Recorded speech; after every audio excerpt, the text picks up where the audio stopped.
All right, we're going to cover how to activate your beacons once you've installed them. So it's all been wired up, it's hanging on the post with the driver feedback sign.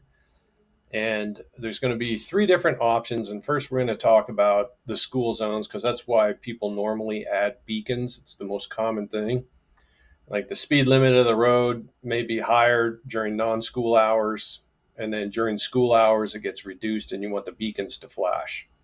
And the way you get started with that after you've logged in is you go to Edit Configurations.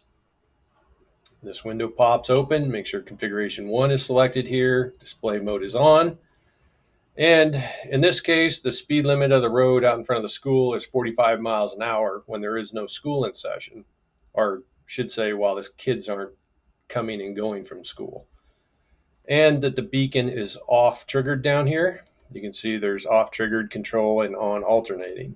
So you want it off triggered, and this beacon column over here all set to off. And you're going to then go to configuration 2, which is the school hours, and we want to reduce the speed limit to 25, set excess speed to 26.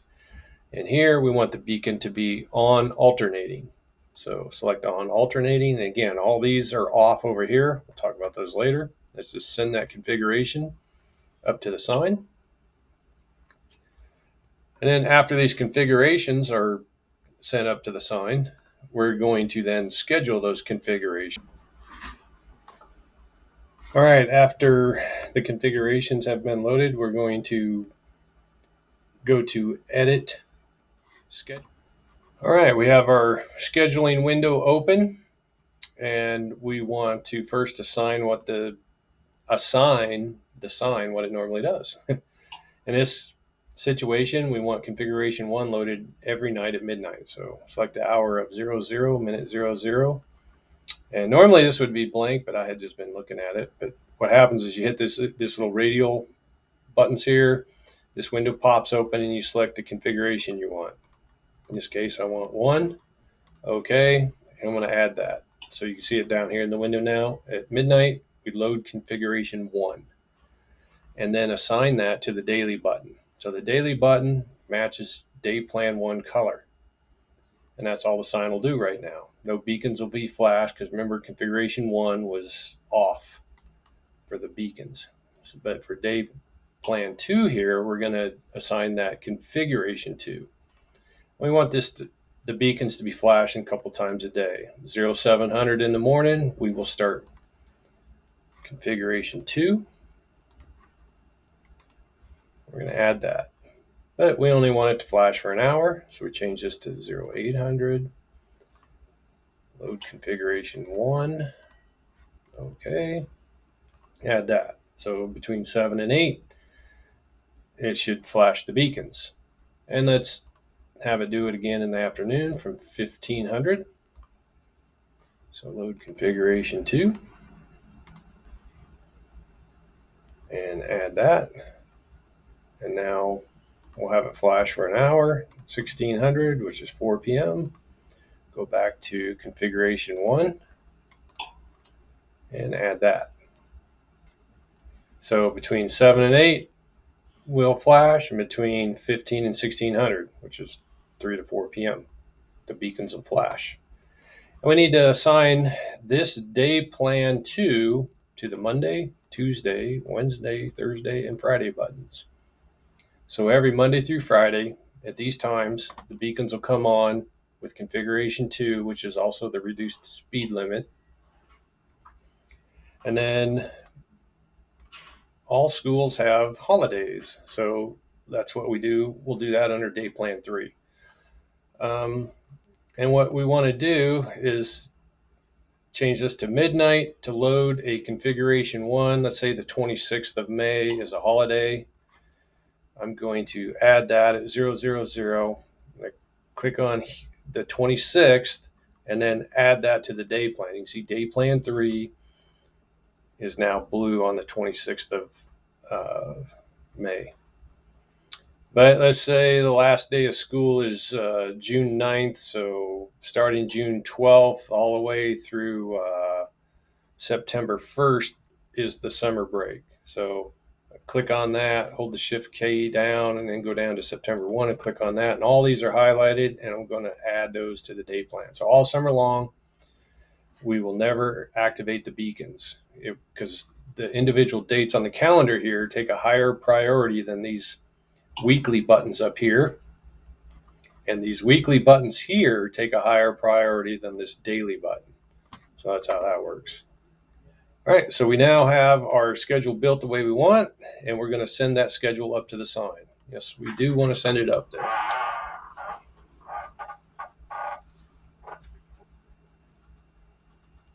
It clears out any old schedule and then sends these all up, goes through all the individual dates. And you can schedule this out for a whole year. And don't schedule any more than a year with this utility because anything you do beyond 365 days, it just gets lost anyways. It doesn't get saved.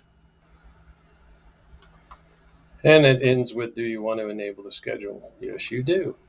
So now your schedule is enabled and you exit. Okay, so right now, the date that the sign thinks it is Wednesday, May 10th, 0800. But let's just change it to a time where the beacons should be activated. So what I'm going to do, if you need to change the date and time, it's under Edit, Display, and it defaults the date and time to the device you're using. I'm using a laptop right now, and this is the correct date and time that my laptop is set to. But I'm going to change this to 1500 in a couple seconds, just because configuration 2 should then be activated and the beacon would be flashing. So set the clock, says okay, it's set. And then we hit exit here when it's done thinking. But whenever you change the date and time, it goes through the whole schedule, making sure that it's in order also. That's why this hourglass is here. All right, so the changes have been activated. Hit exit, and you can see that that date and time is what I activated, and that the beacon should be flashing. Even though this shows configuration 1 here and off triggered, but it's just following the schedule. The sign is out there flashing right now. All right, let's talk about the other ways to use beacons. Let's say you don't want a schedule. So what you do is you make sure your schedule is disabled. So you disable the schedule. Okay. And you could just clear out all this too, but just disabling it is good enough for now. And let's just say this is just one speed limit road. So what we do is go in here to edit configuration and off triggered, because the triggered part is what is over here. Let's say you want the beacons to flash if anybody exceeds the speed limit. So this is when you use this over here to on, and then you just send that up to the sign, and it's only going to use this one configuration. It's all it ever does. But anytime anybody hits that excess speed of 46 or greater, the beacon will flash at them also. All right. So you can see excess speed. The beacon is on if somebody hits 46 miles an hour. And the strobe mode is also set to on. And to see what the excess speed here is doing, you look at excess speed down here, and it'll flash slow down.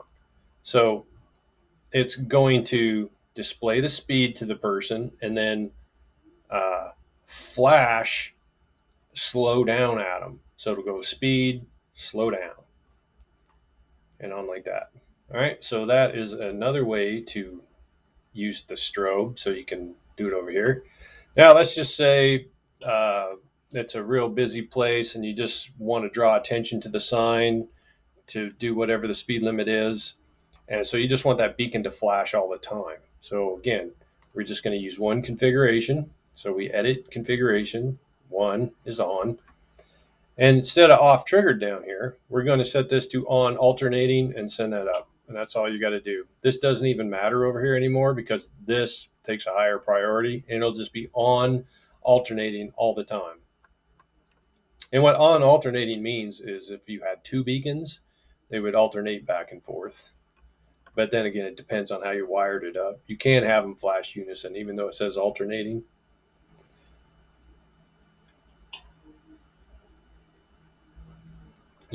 That's it. So that's the third option, just to have it flash all the time on alternating here.